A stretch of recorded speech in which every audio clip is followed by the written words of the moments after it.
So I think first we need to acknowledge that this is no longer called Coffee, Cookies, and Crime or Cookies, Coffee, and Crime. Right. The new title of the podcast is Generally speaking. about crime. So that's exactly what we're doing. We're just generally speaking. Yeah, I think that's a great title. Yeah. It's supposed to just be a little snippet about a crime story. Yeah. Get you a little interested. Sure. Encourage you to pick up a book at the library. Find out more about it. Mm-hmm. So that's what the podcast is about. Yeah. Plus, we did not. Let's remember that we want to talk about the cookies. They're still part of it. Yes, for sure. Of course. Yeah, we would never let them go. That's the only reason why I show up. You're just here for the cookies. I'm just here for the cookies. And maybe some crime. I'm just here. And maybe some crime. Yeah, maybe a little bit of crime. And maybe a little bit of Carrie. I think you're going to get too much Carrie today because I'm going to be the one speaking about the crime that interests me. So that's true. I get to sit back and relax. That's right. And I'm wearing sunglasses because that's a clue as to who I'm talking about. So you already, I think you know. I already know. But going forward, yes, we're not sharing this information. Right. So that we can both be surprised with whoever the other person picks. I mean, my problem is I just get really excited about the topic and then I just can't stop talking about it. So yeah, I noticed. Okay, everybody here knows that. So they know who you're talking about now that Patty Hearst is done and over with. Yeah, they're like, wow, thank goodness she's not talking about Patty Hearst anymore. That's no joke. I know. We're laughing because it's true. Yeah, That's how Homer Simpson, that's what he says. Yes. It's so funny because it's true. Yeah. But now you're talking about... Yeah. So I'm going to talk today about D.B. Cooper. And I think before I do that, I better switch out of my sunglasses. What do you think? I think I'll put my regular glasses on. Yeah, okay. So D.B. Cooper is one of those unsolved mysteries that has always interested me. You know, as of today, it is still unsolved. There's some speculation as to who may have done it, but the FBI is no longer investigating the case, and it's just truly one of those unsolved mysteries. And I mean, it's just one of those ones I remember reading about as a child, and it's always fascinated me. So I thought this is the perfect opportunity to talk a little bit about D.B. Cooper. Do you think they'll ever solve it? I tend to think no, because, and I'll tell you why once we get into this. I have some theories about what happened to this person. So we back up a little bit and we'll just talk a little bit about the case. And if you have any questions as we're going along, just feel free to... I'll raise my hand. Okay, so on Wednesday, November 24th, 1971, a man calling himself Dan Cooper, and that's another part of this whole story, approached the Northwest Airlines ticket counter in Portland, Oregon, and bought a one-way ticket to Seattle. And I always think this is interesting. He paid $20 for that ticket. Which is crazy, right? I mean, for sure. So then I thought, well, $20 doesn't sound like a lot of money, but how much is that in today's dollars? So I looked it up. It's actually $146.57. So it's still, I mean, if you've flown recently, one-way tickets are hard to get at $146. Yeah, for sure. But he just walked right up to the counter, bought a ticket for $20. Did ask at the ticket counter what kind of plane it was, and he confirmed with the ticket agent that it was a 727, and then he got ready to board flight 305. So he was the last person to board the plane, and the people that interacted with him all described him sort of the same way. He was dressed like a businessman would dress, right? So he's wearing a dark suit, white shirt, black tie, dark shoes, and like a raincoat or an overcoat. And he had sunglasses with him. I don't think he was wearing them when he boarded the plane, but he was wearing them on the plane. Okay. He also carried a briefcase with him, and then some reports have him also carrying a paper bag on board the plane. And I was watching this Netflix series about D.B. Cooper, and they talk about what it was like to board a plane in 1971. And it's like absolutely nothing like it is now. There's no TSA, you just walk right up to the gate. Like your family can walk you up to the gate, you know, there's no security whatsoever. You just walk on board with whatever you have with you. So he's, like I said, he's the last person to board the flight. And he took his seat in the rear, the last row of seats in row 18. And the flight was only like, I think it was like a 30-minute flight. It was pretty quick. So basically go up to their cruising altitude and then come back down. So, but he did have time to order a drink, or drinks, because I've heard two different things. He was a bourbon drinker, so I've read that he ordered bourbon and water, and then some other people say he ordered bourbon and 7-Up. I mean, it doesn't really matter, but he did order a drink on the plane. And at approximately 3 o'clock Pacific Standard Time, while the plane is in the air, he hands, well, let me go back. So when he bought the ticket, his name on the ticket was Dan Cooper. Mm-hmm. So that is the person that bought it. That's the name the person used to buy the ticket. So he's on board the plane, and he hands one of the flight attendants a note, and she kind of ignores it because also in this Netflix documentary, they talk about what it was like to be a flight attendant in the 70s, right? So you're getting notes, you're getting I get notes all the time. Yeah, and phone numbers, and like, hey, let's meet up when we land, whatever. So she ignores it. She just puts it in her pocket, and then he says, hey, you really need to read that note. And it says, and this is what the note said, it said, Miss, I have a bomb in my briefcase, and I want you to sit by me. So she immediately goes and sits by him, and he opens up the briefcase, and she sees dynamite, what she thinks is dynamite in the briefcase, and there's some wires, and there's like a battery in there. And he said, all he has to do is attach one of the wires to something else in there, and the whole thing will blow up. The plane will blow up, the briefcase will blow up. So the stewardess or the flight attendant goes up and tells the captain there's a hijacking in progress, and then they try to figure out what to do. So the captain of the plane and the two other officers in the cockpit with him contact air traffic control, and the air traffic control contacts the FBI, and they also contact Northwest Airlines because this is a ransom. He wants Dan Cooper demanded 4 parachutes and $200,000 in negotiable American currency. That was his exact word. Okay. Right? So Northwest says, yeah, go ahead. We'll totally pay that ransom. We want to get these people back safely. We don't want anything to happen to them. So I wonder how much, did you say 200,000? $200,000. I wonder how much that is equal to now. Yeah, so I believe it's around $1.4 million in today's. All right, so it's a hefty amount. Yeah. So did he say like how many people were on this plane? Yeah, there was I think there was around 45 people altogether. That included the crew. So I think there was 36, 37 passengers, something like that. It wasn't a full flight, but there's 7 passengers, something like that. On there. So anyway, so Northwest makes the decision to pay the ransom, and they immediately start piling the money together. And the FBI has a device where you can take a picture of every serial number of all of them. Oh, yeah. And so he got $10,020 bills. Okay. That was the $200,000, and they were strapped together in like stacks of $100 or 100 bills, rubber banded together. So the weight of that money by itself was over 20 pounds. Wow. Interesting. I mean, it's just, you think of money as, I mean, that's heavy. Yeah, right? yeah, sure. Yeah. So, it'd be funny if they gave him quarters. I mean, that would be negotiable, or pennies, right? Yeah. $200,000 in pennies. So anyways, so the FBI is involved. They're photographing all of the bills. The flight eventually lands at Seattle Airport, and the plane lands kind of like on a runway that's not near the terminal. Okay. And the thing that Dan Cooper demanded was that the plane fly back to Mexico. That's where he wants the plane to go. So, so the plane has to refuel because they don't have enough fuel to get from Seattle to Mexico. And as it turns out, that plane doesn't even have, even if you refueled it, it wouldn't get all the way to Mexico. You'd have to stop again and refuel on the way. So then they make a decision to go to Reno, Nevada. So that's where he's like, okay, fine, you can take me to Reno.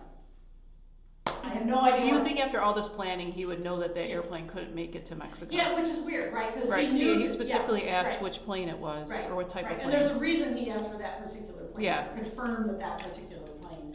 And another thing, while the plane was being hijacked, none of the passengers knew what was going on. And that was another demand that he had, that the passengers not be told that there's a hijacking in progress, probably because everybody would have panicked, and then there would have been like pandemonium. Right. So the plane lands, they get it refueled, they get the money and the parachutes on board, and then all of the passengers are let off the airplane, and they're immediately met by FBI agents. Okay. And none of them first of all, they had no idea what was going on, Yeah. and they had nothing. They couldn't remember anything about this guy who was sitting in the back of the plane. So, okay, so why? So the crew stays on then, right? The crew stays on. The pilot, the co-pilot, and the engineer are in the cockpit, and then one stewardess or flight attendant stays on board, and the other two. I believe there were two other flight attendants, and they leave with the passengers. So Dan Cooper chose that plane for a reason, because there's something, and I'm not a plane expert, that the 727 had an unusual design in that you could fly the plane with the back stairwell down, right? So the aft stairwell could be either down when you take off, or you could lower it in flight, which is what he wanted. Yeah. So he wanted that flight to take off with the stairwell down, and you have to do some other things. So you have to reorient the wings. And sure. But that was what he demanded, and the pilot said he would absolutely not fly that plane if the stairwell was down when they took off. So Dan Cooper sort of relents, and he's like, okay, we can take off without the stairwell down. I think he got some instruction on how to lower it in flight. Okay. So is that like connected to the main part of the cabin? So yeah. like So if you were if you're sitting in a seat, I mean, it would be obvious to you. You would absolutely. All right. So it's like right there. Yeah. Right. It's not like it's in another, like there's a wall there that I don't think so. with a doorway or something. It's like. I'm picturing it almost like one of those military planes. Yes, right, like those cargo planes. Yeah, that's what I'm picturing almost. That's what I'm picturing too. I think it was like that. And it was obviously behind all of the seats and all the bathrooms back there, and like a galley and stuff like that. So the flight 305 takes off from staircase up. It's in the up position. It takes off at 7:37 p.m. And at approximately 8:12, as the plane is heading south over like the Washington-Oregon border, the flight crew felt what they called an ear-popping experience. Yeah. So the cabin pressure was affected by him lowering that staircase. So I say he jumped. That wasn't clear to them, right? So because when they landed, they land in Reno, and the back staircase is still open. So the stewardess wasn't back there with him? No. Oh, okay. No. She was up in the front. Okay. Because he told her when he was getting ready, he was like putting his parachute on, and she saw him doing something else, like tying rope around his waist, which she thought was the money. But we'll talk about that in a second. Okay. So like I said, they didn't know for sure that jumped. That wasn't clear to them until they landed, because nobody saw him actually leave the plane. So when they landed in Reno, they went back and one of the parachutes was gone. One of the parachutes had been cut or ripped apart, and the money was gone, and Cooper was gone. So there was no. So then they were like, okay, well he jumped. That must have been when he jumped, when we felt that ear popping experience. He requested 4 backpacks, 2 front backpacks and 2 front loading backpacks and 2 backpacks. He took one of the backpacks that you would wear on your back, and he used a front loading backpack. He cut it apart to carry the money, because when the money came on the plane, it did not come in the type of bag that he demanded. So he kind of jerry-rigged a bag together. And that's where this whole issue of the paper bag comes into account, because some reports have him carrying that on board and some don't. But the FBI thinks he did have a paper bag with him when he came on the plane. And they probably had things that would help him during the jump, like maybe goggles or maybe rope or something like that. Yeah. So they think that that's what he had in the bag. He cuts open this other backpack, he fills the money in there, and then he ties that to his waist, and then he jumps out. He took his briefcase with him too. That was not on board. But he did leave behind his tie clip. He was wearing like a clip-on tie, and he left that behind on the airplane. So that didn't go with him, which is actually come into play later, because they've been able to get some DNA samples from that tie, but they've not been able to even develop a profile from any of the DNA left behind on that. Why not? I know, isn't that crazy? What's taking so long? I know. I don't think there just wasn't a lot on there, so. I guess. Yeah. But with everything, all this DNA being shared now and ancestry and family tree stuff, you would think that there'd be a way to track down who this person finally is after all these years. Yeah, right. I feel like every few years there's another story that shows up on in the news, CNN or somebody will cover it, and it'll be like, somebody will say, oh, I think my neighbor was D.B. Cooper, or my uncle, or my cousin, or somebody. And there's lots of people who sort of fit like the FBI profile, who they think may have done it, but they have not been able to definitively prove any one of these people is D.B. Cooper. Yeah. So actually, let's talk about how he got to be known as D.B. Cooper. Okay. Right, because his name on the ticket is Dan Cooper. So he erroneously gets called D.B. Cooper because there were FBI agents, I think they were FBI, were trying to figure out who Dan Cooper was, and they ended up finding somebody in the phone book who's like D.B. Cooper, and they interviewed him, and then that name got stuck. So he's never been D.B. Cooper. He's Dan Cooper, but we know him now as D.B. I mean, D.B. Cooper sounds sort of like So I'm assuming that Dan Cooper then was just a fake name. Just a fake name. Yeah. And you didn't need your ID or anything to get a plane ticket. Yeah, you just said like, hey, I'm Joe Schmo or Joe Smith or whatever. Yeah, I want to get a ticket. Okay, okay, Mr. Smith or Mrs. Smith, here's your ticket. So yeah, it was completely different back then. So, but D.B. Cooper just stuck. It just stuck, and that's what everybody calls him. So. Yeah. The next question would be, where did he land? Right, because they're thinking, okay, so they know approximately where the plane was when the crew felt this the ear-popping experience. And then the FBI actually recreated a jump from the same plane, not the same exact plane, but a 727, and they pushed this 200-pound sled out off the back staircase to figure out sort of approximately where it was. And they believe, the pilot believes that he jumped 25 miles north of Portland. So the FBI was looking around the southeastern part of Lake Mount St. Helens and around the Lewis River in southwest Washington state. And later investigations put the probable landing area in Clark County. So that's where they were looking. It's really weird. So he kind of jumped like, I don't want to say right after takeoff, but like he didn't waste any time. Yeah. So he wasn't really looking to go to he Reno. wasn't. Yeah. I mean, maybe he was really looking to go to Mexico though, like over the border. Yeah, he could have been. And maybe he was jumping off sooner than later to go over the Canadian border. I don't know. Maybe. Yeah, I don't know. So he jumps. They look in like Clark County, like southwestern Washington state. There's some people who believe that if he jumped and landed somewhere around Mount St. Helens, that any evidence would have been destroyed when the earthquake or when the volcano erupted. Sure. So, which is possible. So then I guess the question is, are there suspects? And like I said, yes, there's people that generally fit that look similar to the drawings that the FBI did, the sketches, or people who have a background in the aviation industry, or they worked for the airline. Boeing is really huge out there, or they were military and had experience as a paratrooper or a pararescue person. So, like I said, the FBI is no longer investigating any of these leads. They're like, this happened. It'll be 52 years ago this Thanksgiving. Okay. And honestly, like they're just not. You could call them up today and be like, "Hey, I think my neighbor's D.B. Cooper," and they'd be like, "Okay, don't great, care. Thanks, thanks for calling." So then another question people ask is, well, have they ever found any evidence of his landing? So there was a placard from a 727 found on a logging road east of Castle Rock, Washington, which is again southwestern Washington.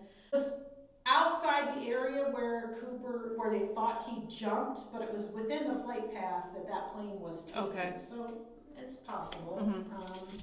And then the biggest thing they found was some money. In 1980, a family found about $6,000 of waterlogged $20 bills along the banks of the Columbia River. So they were just there, like having spending the day at the river. The family was making a fire pit, and one of the kids started digging and found these bills.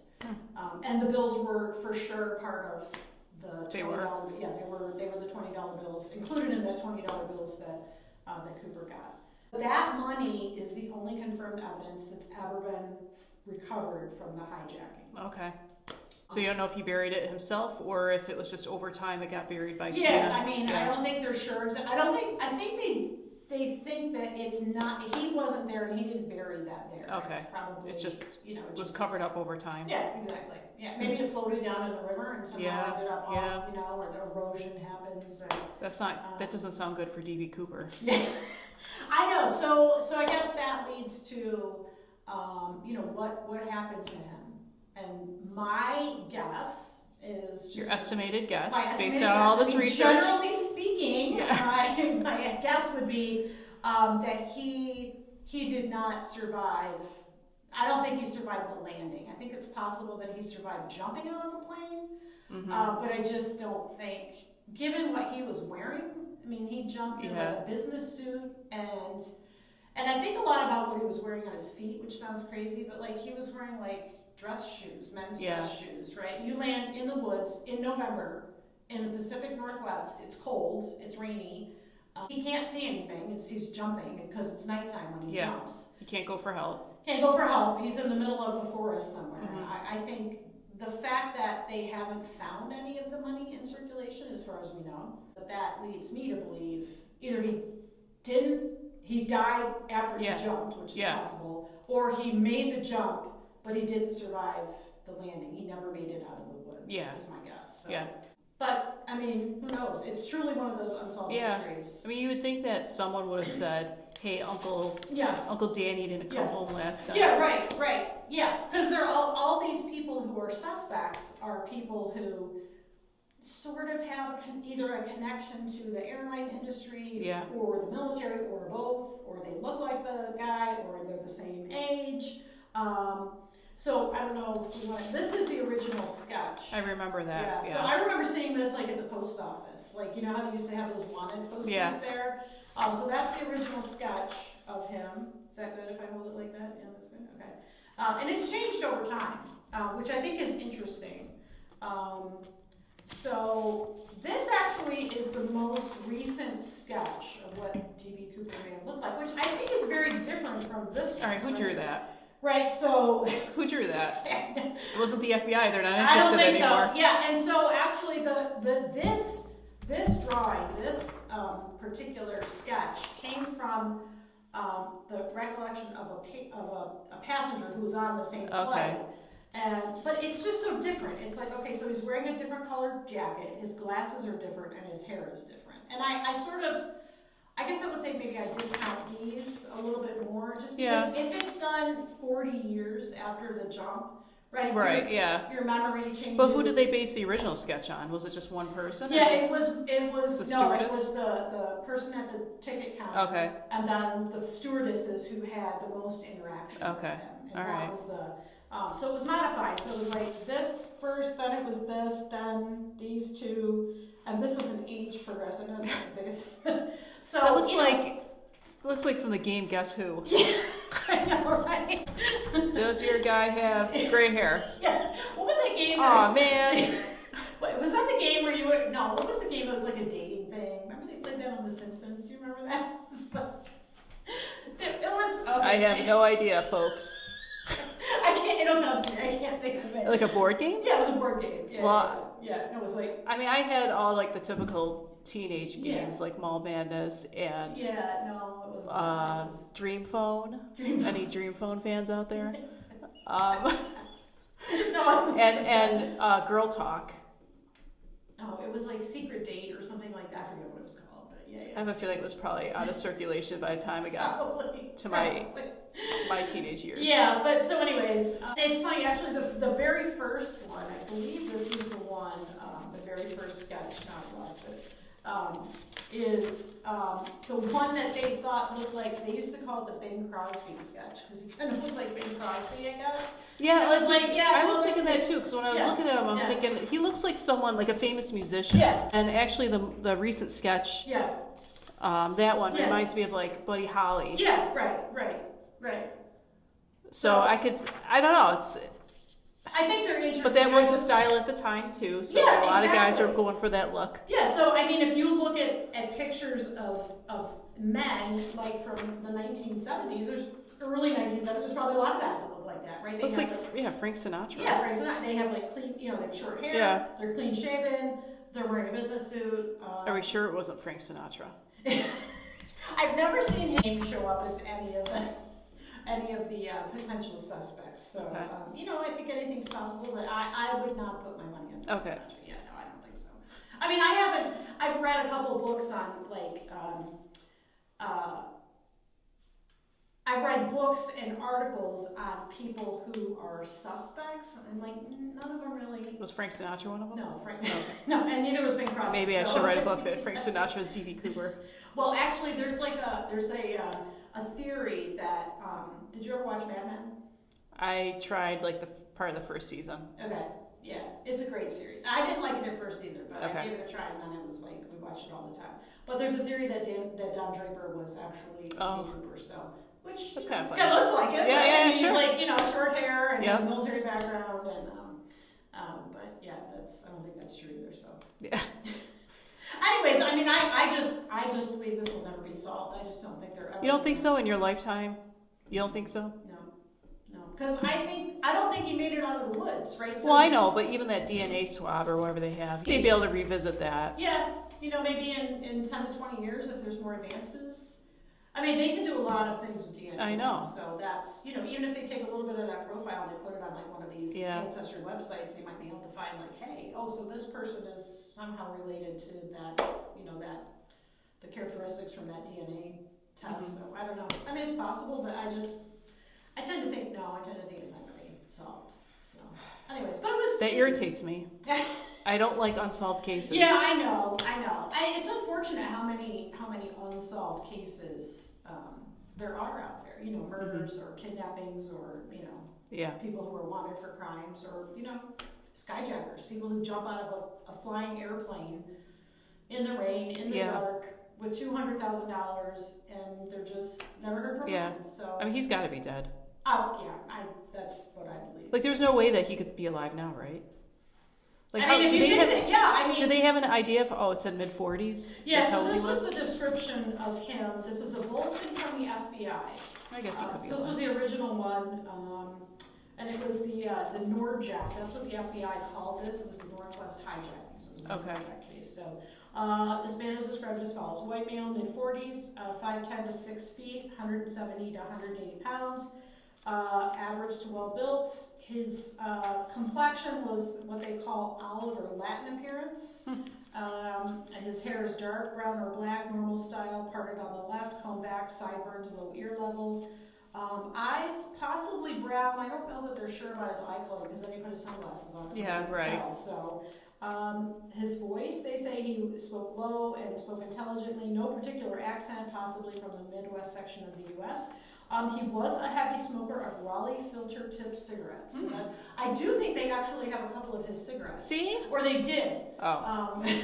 I know, sorry to get your hopes up, but I think they had them. I don't know that they still have those, they may have gotten lost over time. So you would think that whoever this was, say if the guy was still alive, you'd think on his deathbed he would leave a note saying, I am D.B. Cooper. See, but that's another thing. You got all these guys, there are people who will say that, and it's okay. On their deathbed? Yeah, they're admitting to being D.B. Cooper, and then it's but they weren't even in the area, or they had fear of heights, or, there's always something that's and it's if 12 people all say they're D.B. Cooper, it's only one of you. If any of you are him, it can only be one of you, so, and then what was he wearing when he jumped? He was wearing a black suit, white shirt, narrow black tie, black dress suit, black rain type overcoat, or dark top coat. Dark briefcase or attaché case.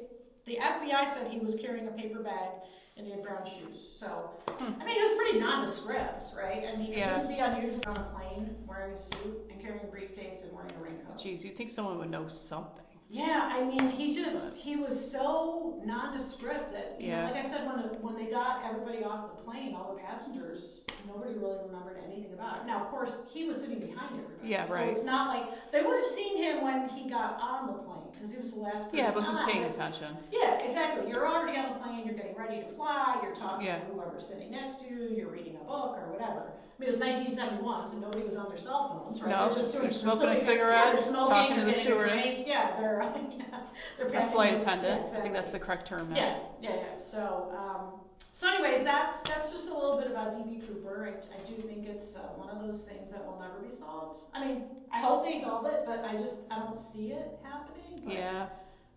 So anyways. Well, hopefully we'll have an update. Yeah. That would be great. Yeah. Yeah, if there are any updates, we will definitely keep our viewers Our listeners and viewers in the loop. In the loop, that's right, yeah. You want to be the first to hear about DB Cooper, you gotta come talk to us. That's right. So what do you think? I mean, given what I agree with you. I think he died. Yeah. Maybe got stuck in a tree somewhere. Yeah. Couldn't get down. Possible. Yeah. Wildlife out there? I don't know, right? Yeah, probably. Could be big. I think we would have known by now if he was still alive. Yeah, I think so too. And the fact that none of the money was used. Right. I think that's. I mean, in any of the FBI profiles, were they saying why this guy would need the money? I don't know remember if they got reading into anything about that. Yeah, and I mean, $200,000 doesn't sound like a lot of money now, but if you think it's 1.4 million, yeah, that's a lot of money. $200,000 in 1971 probably was a lot of money. Yeah. You know, that was. And then you wonder if there's anything significant about the amount that he asked for, too. Yeah, all good questions. Yeah. Hopefully we'll find the answers out soon. Yeah. Now, I wonder if he chose, I wonder if he knew how heavy the money That's would true. be when Yeah, he that's jumped, true. right? So if you asked for $1 million, that would be, 5 times as heavy as that. There's so many questions I want to ask. Pounds, yeah. Right? So maybe he thought $200,000 is about 20 pounds, a little bit over that. He could jump with that. He could tie it around his waist. He couldn't. You wouldn't be able to hold on to it because I'm just guessing you're also holding on to the parachute or whatever, or you're using that to steer, where you land. And so, like I said, there was something about the bag that he asked for the money to be brought onto the plane in a certain bag, which it was not, and that was why he had to cut open this other parachute. Gotcha. All right. To put the money into. So. It seems like a well-planned idea, but then I just think to myself, well, why didn't he just fly off to Canada? Right. But then you're going up into cold. Right. So why not just stay on a little bit longer, go into a warmer climate in the U.S.? Right. So it sounds like his getaway was somewhere in that general vicinity. Yeah, so then it leads you to think, okay, must have been, maybe he was from that area, right? So maybe right. Okay, now you start thinking, okay, well, if that's the case, then maybe there was somebody meeting him, right? Maybe he was able to land somewhere, and then there was somebody who could pick him up, or he could get to, a logging road, or he could get to a road that would get him out of the forest. Yeah. I tend to discount that, because, how would you... Well, this is before cell phones, right? So so he says to his friend, hey, I'm going to hijack this plane. Yeah. You don't know what time you're going to land, right? You know what time the plane's going to get there, but you don't know you have no idea what's going to happen once you hijack the plane, right? So then he hijacks the plane, it lands in Seattle, it sits on the runway for a couple hours. They're trying to refuel the plane, they got to get the passengers off. Then it takes off again, but they don't know what time the plane's going to take off, right? And then you have no idea what time he's going to jump. Yeah. So that leads me to... Was it on the news at all when the plane was down and refueling? Or did it not come to light until after? I think it was after. Yeah, his buddy's probably like, I'm not hanging around, I'm out of here. You got better things to do. Right. And it's dark out there. And you don't know where he's going to land. You don't know where he's going to land. Yeah. And it's very rugged out there in that part of Washington State and northern Oregon. And again, though, you'd think that person would come forward and say, hey, DB Cooper asked me to be, just for part of the celebrity of it, I guess. Right. And that's never happened either. Yeah. Right. Now, I was watching this Netflix documentary on it, and there was this guy who just claimed to be DB Cooper, and then he told everybody he was, and blah, blah, blah. And it turns out, he lied about his military background. I was like, okay. They gave this guy a show. Yeah, right. I mean, he just, he wanted to, because DB Cooper was kind of a folk hero. I mean, he did something crazy, right? Crazy. He hijacks a plane and he jumps out. And he didn't hurt anybody. Right, nobody got hurt. He didn't. That was one of the fears, actually, the FBI had when he asked for 4 parachutes, that he was going to take hostages. He was going to make one or more of the crew jump with him, like the flight attendants or the captain or somebody. He was going to force them to jump. But he didn't. Outside of the briefcase that had the bomb, I don't know if it was actually a bomb or not. He didn't have any other weapons with him. I don't think. At least they've never read anything about that. Like no gun, no knife. There's no, we don't know if it was a real bomb or not, right? Right, we don't know if it was a real bomb. Yeah, because we have the descriptions from the flight attendants, but they were the only people who saw it. It's probably a pound of hot dogs. So the one flight attendant does say it was like, it looked like sticks of dynamite. They were cylinders, and there was a battery and some wires, but was it real? I have no idea. I had no idea. And I did see that, so one of my favorite shows, Unsolved Mysteries, did a 30-minute part of their hour-long show on this case. And one of the FBI agents said it was really important to think about what D.B. Cooper may have had in his pockets. Like, what was he carrying in his overcoat, right? Or his pockets, pant pockets. I mean, did he have like a lighter? Because if he had a lighter, when he landed, he might have been able to get a fire going. Sure. Because, you know, so he jumped out of a plane when the weather was lousy, right? Yeah. So he's going to be wet, and depending on where he lands, he could have landed in the river, right? Let's assume he's wet. If he had a lighter that he could stay warm, that would be important to have. Yeah. He might have had a pocket knife in there too, to, you know, I don't know, do whatever you would do in the woods with a pocket knife, cut it or whatever, or start a fire with it. And then they do think in that bag, like I said, that bag that he brought on, they do think he had rope in there that must have helped him tie the money somehow to what he was, or tie his briefcase to him, because I think when you jump out of a plane going, you know, at 10,000 feet going, you know, however fast planes go, I mean, that initial jump, like, you're just shocked right out into the... Oh, yeah. So... Did they say what the search was like for him then after all is said and done? Like, are they doing airplane searches? They were doing, looking on foot and stuff? So they had people on foot. They had like National Guard units out there. They had the FBI out there. They were doing aerial surveillance. Yeah. And they were asking people who lived in that area, like, did you notice anything? Yeah. Was there something, was your car stolen? Did somebody take your vehicle? Yeah. Did you notice something about your property that looked weird, like something had landed on it?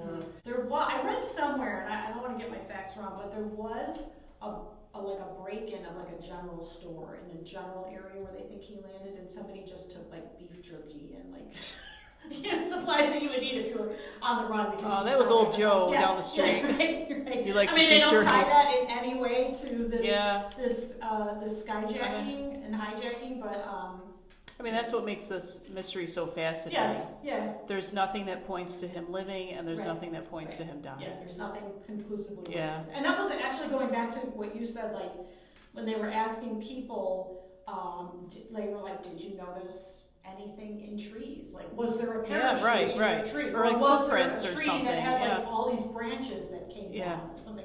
Anything unusual, and there was just nothing. So nothing that I read. So you know. So this tie was he left behind, and so that's where they got a little bit of DNA. See, nowadays they could even trace the maker of the tie, Yeah, where it was purchased. They do know that particular brand was sold at JCPenney up until 1968. So he would have had to have had that as a tie or borrowed it from somebody who had purchased it before 1968. They do think it was left-handed. It has something to do with maybe the way the tie clip was put on there. Okay. So they do think that's interesting. Another characteristic of him. So. Yeah. Yeah, so that's that. So that's Thank you. Cooper in a nutshell. Very well researched. Yeah. Thank you. Wait until mine next time. I can't wait to find out. Yeah, sure. I bet. I think you earned a cookie. Oh, I think so too. Yeah, absolutely. Yeah, definitely. Let's do here. Should we try? There's four cookies in front of us. Yeah. So there's two that are chocolate chip. And one is, I believe, oatmeal chocolate chip, and one is oatmeal cranberry. Okay. So the chocolate chip, the chocolate oatmeal, and then the cranberry. Yeah. Okay. Great. Okay, so which one do you want to start with? Chocolate chip. You gotta go for the base. Yeah. There we go. Okay, so these are bought at two different places. Two different places? Yeah. So I brought cookies and yeah, but I wasn't sure how we were doing this, so yeah. Alright, so I'm gonna break it off like this. Alright, I gotta save my appetite here. There's a lot of cookies. There's a lot of cookie tasting going on. It's pretty good.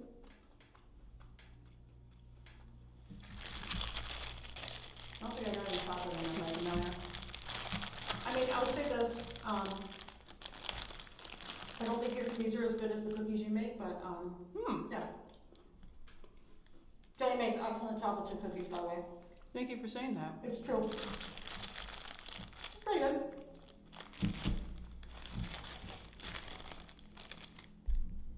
It's really good. Yeah. So these are really two different places? Yeah.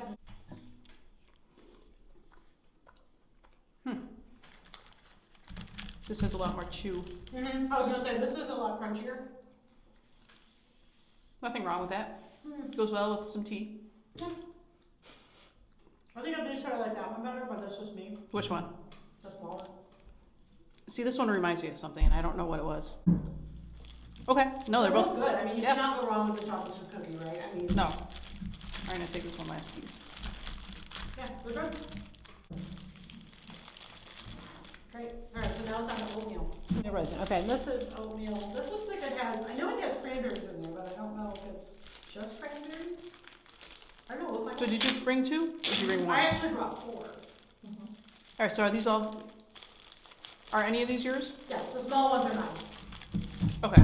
I mean, I didn't paint them, but I brought, so I brought a peanut butter one. Yep, Oh my god. and a molasses. Because I wasn't sure like how we were doing the cookie part of this, and I went. I'm not sure how we're doing the cookie part either. I'm just sitting here eating. Alright, so I'm gonna try this, this oatmeal, but what I thought was oatmeal cranberries, so we'll see. Yeah, those look like cranberries. Oh, you got a winner there. That's tasty. Mm-hmm. That's good stuff. I appreciate that. I don't really make oatmeal cookies all that much, so Yeah, I don't either. I admire them when I eat them. Yeah, yeah, that's good. Mhm. Now let's try the other one.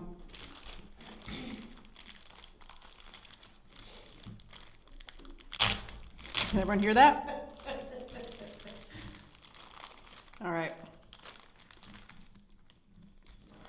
So this looks like, this is oatmeal raisin, right? Yeah. Mm-hmm. That's good too. That's good. Yeah. I like it. Well, I'm satisfied. Yeah, me too. These were all good choices. Excellent. Excellent.